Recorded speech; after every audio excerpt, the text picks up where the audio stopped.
What's going on, everyone? My name is Grant. Welcome back to my channel. So for today's video, similar to what we did in the last video, today I'm going to be listing my top 5 favorite TV shows. So let's just get right on with it. Coming in at number 5, my 5th favorite TV show would be The Keepers on Netflix. So The Keepers is a Netflix original documentary series that came out in 2017.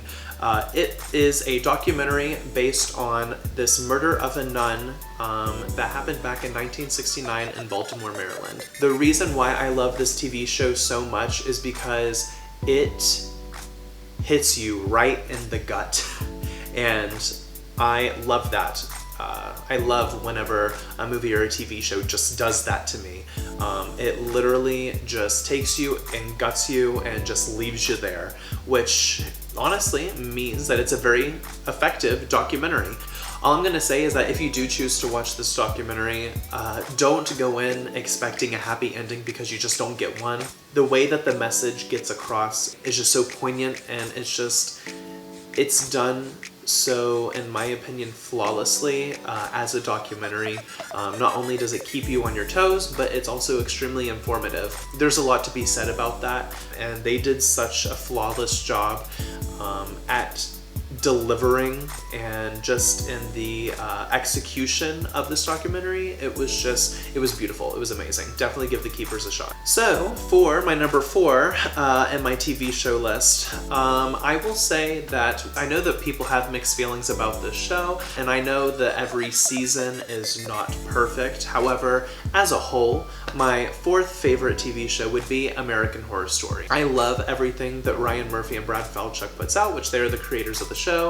They were truly trailblazers in horror TV, which is very commendable on their part, since that really wasn't a thing. I will say The Twilight Zone did jumpstart back in the day the anthology sort of setup of the TV shows, where in The Twilight Zone each episode is a different story. In American Horror Story, each season is a different story. However, they do reuse their actors, which I really do love, but it's interesting because it's not like you're feeling the same stories being dragged out over and over and over again. Are there overlaps? Of course. However, they do a very good job at giving us something different, which I do love. I will say I am more so of a fan of the earlier American Horror Story seasons, especially the ones with Jessica Lange, since she is everything that I could ask for in a character for all of 4 of the seasons that she's in. I also love Sarah Paulson and Evan Peters. I love Emma Roberts. So it's just really fun to see all these different actors come together and just give us something different for each season,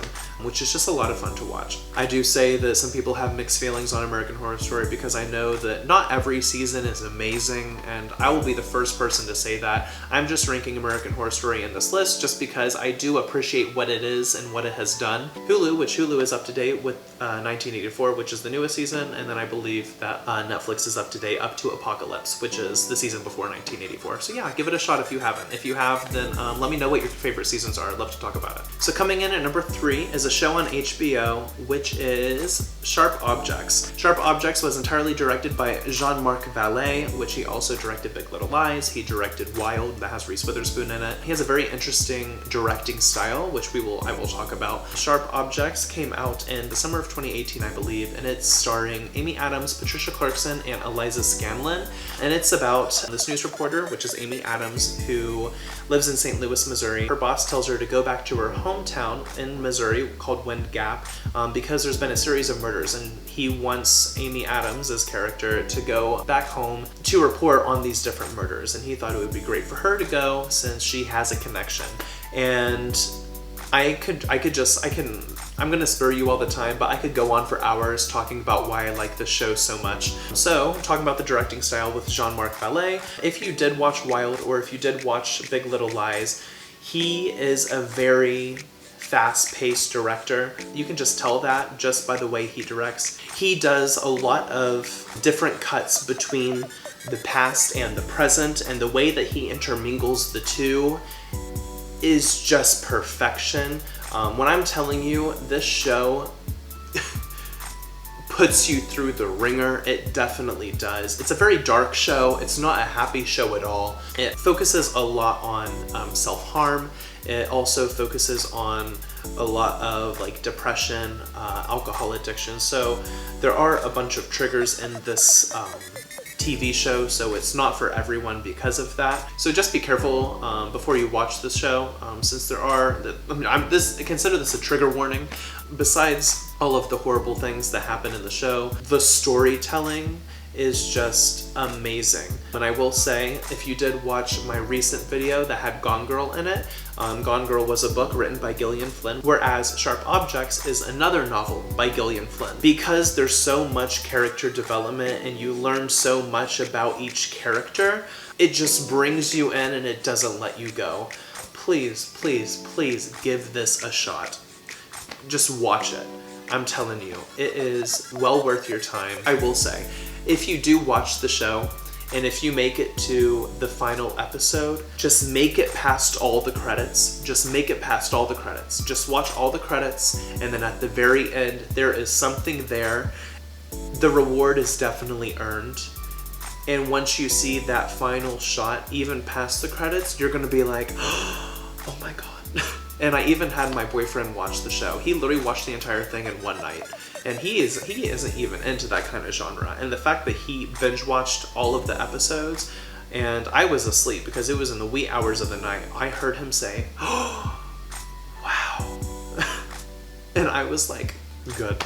I'm glad my recommendation was very good to you. So this is an extension of my recommendation. Just watch the show. I can't rave about it enough. Okay guys, so we've made it to number 2 on my list. So number 2 would be The Haunting of Hill House, also a Netflix original, directed entirely by Mike Flanagan, and it was also based on the Shirley Jackson novel called The Haunting of Hill House. I will say, if you read the Shirley Jackson novel, it is nothing like the TV show. And I am gonna say, I like the show much better. But you know what?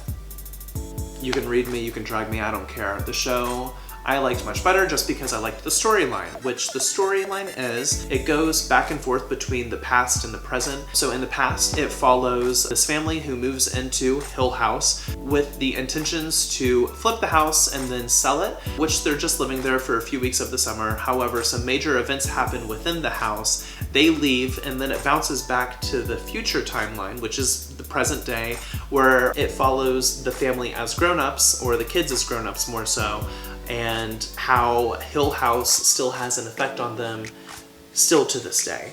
If you are into the horror genre, watch all 10 episodes and just be blown away. The thing is that if you are turned off by the horror genre, I will very much so say that this show is so much more than a scary show. It's more so of like a family drama, and them grieving with some things, or them living and dealing with real life situations. However, Mike Flanagan weaves in the horror genre so effortlessly and so beautifully. It is just, it is so good. And I will say, Carla Gugino is in this, and she is so good. She also looks stunning in this, which I just love because she is beautiful, but like she just, something about her, her eyes just pop. And I love it. The Haunting of Hill House, it definitely is almost like a virtually flawless TV show. There are some things that I did not like the best. However, the majority, like let's just say 98% of the TV show, I was just obsessed with. So yeah, if you want to read the book, read the book. If you want to watch the show, watch the show. They are very different. However, definitely give it a shot. So, for my number 1 favorite TV show ever, and I am such a diehard for this show, it would be the Netflix original TV series Sense8. Sense8 was created and directed by the Wachowski siblings. There's only 2 seasons, which I'm upset that there are only 2 seasons, but I understand why. Due to the fact that the budget for the show has to be absolutely outrageous, which it is a budget that Netflix would be able to pull off. However, the reason why it is budgeted so high is because it follows these 8 individuals who live in 8 different cities around the globe. and it is actually filmed in all 8 of those cities. It even branches outside of those cities. It is a global piece of work. The show does follow 8 individuals, and they are able to experience each other's 5 senses. So what I mean by that is, because someone can see the surroundings that they're in, all 8 other people are able to see those exact same surroundings. They can hear, they can smell, they can taste, they can feel basically everything that any one of 8 of them is experiencing. They can essentially be in any of the other places that any of them are in, if that makes any sense. It's kind of hard to describe. The reason why I love this show so much is because it does such an amazing job at showing the human connection. It does a beautiful job at having each, like, these 8 extremely different people intertwine with one another. I cannot appreciate this show enough, like, at all, because it's something so different. They take something that's such a wild concept to make something feel so human, so real, and it's so amazing. It has such a high production value. It is the most beautiful show I have ever seen, like, ever. I will say, on the 2nd season, I literally cried during each episode not because something was sad. I mean, there are some sad moments. However, I cried because I have never seen something so beautiful in a TV show being portrayed the way that it was. Please watch the show. Just watch it and just be blown away. It's described as like a sci-fi sort of thing. However, it's not like aliens. It's not like these weird things going on. It's sci-fi because, I mean, it is considered science fiction, and I'm not even a sci-fi lover. However, I love the show with all my heart. I can't say that watching a TV show, especially with 8 main characters, I never thought I would be able to say that I loved and adored each 8 of the characters in different ways. I mean, hey, with me, I'd think that out of 8 people, I wouldn't like one of them, but I loved all of them, which is something extremely commendable. There's a lot of praise to be given to even say that to a show, especially with the screenwriting, to write and create like 8 different characters, but make them all likable in ways that are just incredibly hard to describe. There's no other show like this. There's no other movie like this. It's so original. The concept is so brilliant, and the execution is so just gorgeous. Please give this a shot. If you have a Netflix account, watch it. Well guys, that wraps up my top 5 favorite TV show list. Let me know in the comments what your top favorite TV shows are. I'm always up to recommendations. I love hearing new things to watch. And then, hey, if your favorite shows are in my top 5, let me know. I would love to talk about it. If there's shows that are in my top 5 that you absolutely hate, let me know. I want to talk about it. That wraps everything up. Give my video a thumbs up. Subscribe to my channel if you please. Ring the bell if you want to. And yeah, that's about it. I'll see you on the next one. See you guys.